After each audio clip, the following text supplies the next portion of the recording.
Assalamu alaikum wa rahmatullahi wa barakatuh. Dear students, we are discussing the structure of DNA. Structure of DNA में we have discussed how a nucleotide is formed, how the three components of nucleotides get joined with one another and they form a complete nucleotide. Today in part third, structure of DNA part third में हम देखेंगे कि किस तरह से ये nucleotide एक दूसरे के साथ जुड़ जाते हैं और एक लंबी पॉलीन्यूक्लियोटाइड चेन बनाते हैं. तो today we will discuss the formation of a polynucleotide chain. Okay, so let us see. You know that there are four types of nucleotides depending upon the type of the nitrogenous base attached to the nucleotide. We have four. If the adenine is attached with the nucleotide, then it is called as deoxyadenosine monophosphate. If guanine is attached, then it is called as the deoxyguanosine monophosphate. If cytosine is attached, then it is called as deoxycytidine monophosphate. And if the thymine is attached, then it will be called as deoxythymidine monophosphate. अब ये nucleotide जो है ये एक दूसरे से अलग है, इनको अब हम जोड़ेंगे, इनके दरमियान हम अब बॉन्ड लगाएंगे और एक पॉलीन्यूक्लियोटाइड चेन बनाएंगे. अब ये न्यूक्लियोटाइड चूंकि अब ये एक दूसरे से ये अलग है, अगर हम इनको एक दूसरे के साथ जोड़ेंगे तो क्या हम हासिल करेंगे? Okay, right, we get a polynucleotide chain. बिल्कुल उसी तरह से जिस तरह हम अमीनो एसिड्स को एक दूसरे के साथ कनेक्ट करते हैं तो हम हासिल करते हैं एक पॉलीपेप्टाइड चेन. जिस तरह से हम ग्लूकोज यूनिट्स को एक दूसरे के साथ जोड़ते हैं तो वी गेट ए पॉलीसैकेराइड. बिल्कुल इसी तरह से न्यूक्लियोटाइड्स को एक दूसरे के साथ जोड़ने से we get a polynucleotide chain. Okay, अब इनके दरमियान जो बॉन्ड बनता है, इन न्यूक्लियोटाइड्स को जो आपस में कनेक्ट करवाता है, the bond is called as the phosphodiester bond. It is called as the phosphodiester bond.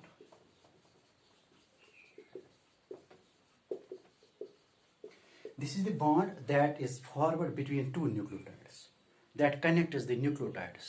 Okay, तो इसी बॉन्ड की वजह से the nucleotides एक दूसरे के साथ जुड़ जाते हैं और एक लंबी पॉलीन्यूक्लियोटाइड चेन बनाते हैं. चलिए देखते हैं कि किस तरह से दिस फॉस्फोडाइएस्टर बॉन्ड बनता है. अब आपको याद आ रहा होगा structure of the pentose sugar. Pentose sugar में आपने देख लिया जो कार्बन नंबर 5 होता है, इस कार्बन नंबर 5 के साथ अटैच होता है फॉस्फेट ग्रुप. ओके, यहाँ से आपको याद आ रहा होगा.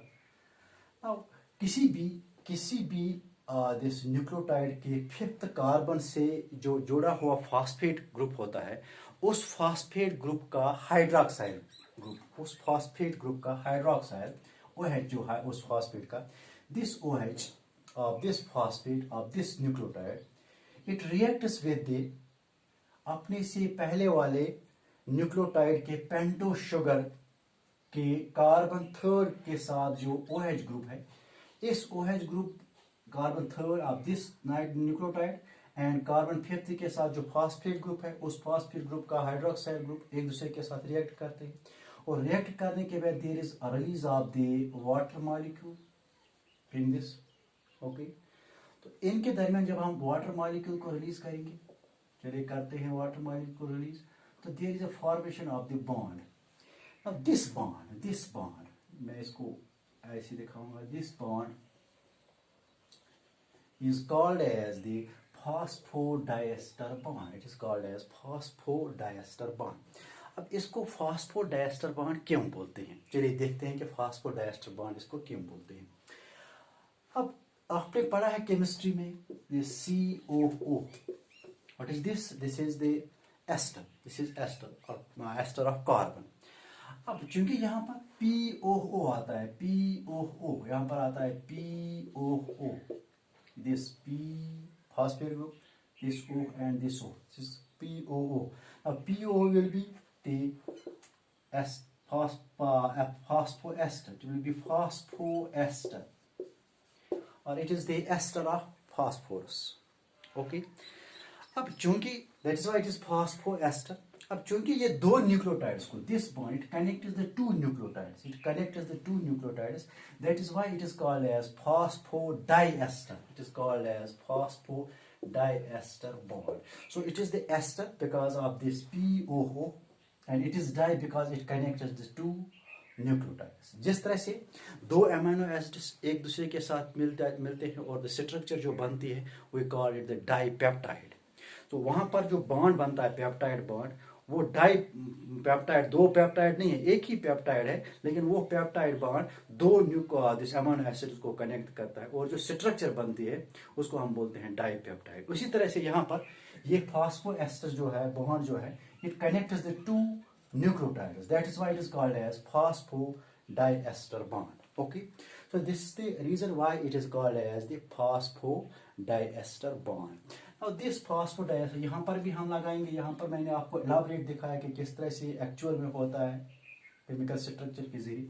तो यहाँ पर कार्बन नंबर 3 और फास्फोरस के दरमियान this bond will be formed as the phosphodiester bond. यहाँ पर भी फॉस्फोडाइएस्टर बॉन्ड बनेगा. तो फॉस्फोडाइएस्टर बॉन्ड बनने की वजह से there will be the formation of the long polynucleotide chain. तो यहाँ पर मैंने आपको 4 न्यूक्लियोटाइड्स दिखाए. इसी तरह से यहाँ पर एक और न्यूक्लियोटाइड कनेक्ट होगा, एक और nucleotide, millions of nucleotides will be connected with one another by the formation of this phosphodiester bond, and there will be the formation of a long polynucleotide chain. Okay, now this polynucleotide chain, अब आपको समझ में आ गया जो polynucleotide chain जो है इसमें जो न्यूक्लियोटाइड्स होते हैं वो एक दूसरे के साथ कनेक्ट होते हैं by phosphodiester bond. Now this polynucleotide chain it has a polarity, now what polarity is. अब कोई स्ट्रक्चर पोलर है, इसका मतलब क्या होता है? इसका मतलब ये हो गया कि ये जो स्ट्रक्चर है जिसको हम पोलर बोलते हैं, जिसमें हम कहते हैं कि इसमें पोलरिटी है, कोई स्ट्रक्चर पोलर होने का मतलब यह है कि इस स्ट्रक्चर के दो एंड्स जो है they are different from one another. कोई भी स्ट्रक्चर पोलर होगी जब उसके दो एंड्स डिफरेंट होंगे और इजीली रिकॉग्नाइजेबल होंगे, और the ends can be easily recognized. Such a structure will be called as the polar structure. अब आपने देख लिया कि माचिस की जो तीली है, मैच स्टिक जो है, मैच स्टिक में दो एंड्स होते हैं, दो डिफरेंट एंड्स होते हैं. एक एंड में वो मसाला रहता है जो रब करने से जल जाता है, दूसरे एंड में वो मसाला नहीं होता है. So the match stick has two different ends and this structure is called as the polar, and such thing is called as the polarity. अब ये मार्कर आप देख रहे हैं, मार्कर इसमें दो साइड से, एक साइड में ये this is the writing side and this is the that side which does not write. So the two ends of this marker they are different from each other. So this structure is also a polar. अब जो ये nucleotide chain बन गई, ये nucleotide chain, this nucleotide chain also has polarity. That means it has two different ends. Okay, now this end of the nucleotide chain it is called as the 5' end. It is called as 5' end. This end it is called as 5' end, and this end is called as the 3' end. So we have 5' end, एक chain का and होगा 5' end और दूसरी chain का and होगा 3' end.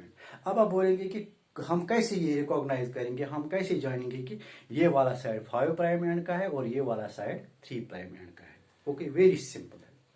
अब आपको यहाँ पर ध्यान देना है, ये जो यहाँ पर carbon fifth of pentose sugar, मैंने आपको पहले भी बताया पिछले वाले वीडियो में कि पेंटोस शुगर की जो नंबरिंग होती है उसको हम उसके साथ हम अटैच करते हैं prime. So this is the 1', 2', 3', 4 and 5'. So carbon at 5' जो है यहाँ पर, इसके साथ जो फास्फोरस अटैच है, फास्फेट ग्रुप अटैच है. क्या इस फास्फेट के साथ कोई और न्यूक्लियोटाइड अटैच है? नहीं है. तो यहाँ पर 5' के साथ जो फास्फेट ग्रुप है, उस फास्फेट ग्रुप के साथ कोई भी न्यूक्लियोटाइड अटैच नहीं है. ओके, अब इस न्यूक्लियोटाइड का हम 3' देखेंगे. यहाँ पर जो 3' है, carbon number 3 of this nucleotide it is attached with this phosphate, with this nucleotide. So इसका 3' एंड फ्री नहीं है, इसका 5' एंड फ्री है. अब दूसरे साइड में जो एंड ऑफ द चेन है, उस दूसरे एंड में अगर देखेंगे तो यहाँ पर आप देख रहे हैं लास्ट वाले न्यूक्लियोटाइड्स में, यहाँ पर जो फिफ्थ कार्बन, यहाँ पर फिफ्थ कार्बन था, फिफ्थ प्राइम दिस कार्बन, ये फिफ्थ प्राइम कार्बन इस फास्फोरस के साथ अटैच है and that is attached with this nucleotide. So इस न्यूक्लियोटाइड का fifth prime, it is not free, it is attached with this nucleotide, but this end, this that is 3 prime of this nucleotide, it is free. The 3 prime is not attached with any nucleotide, so this end will be called as the 3 prime end, and this end will be called as the 5 prime end. Okay, thank you very much.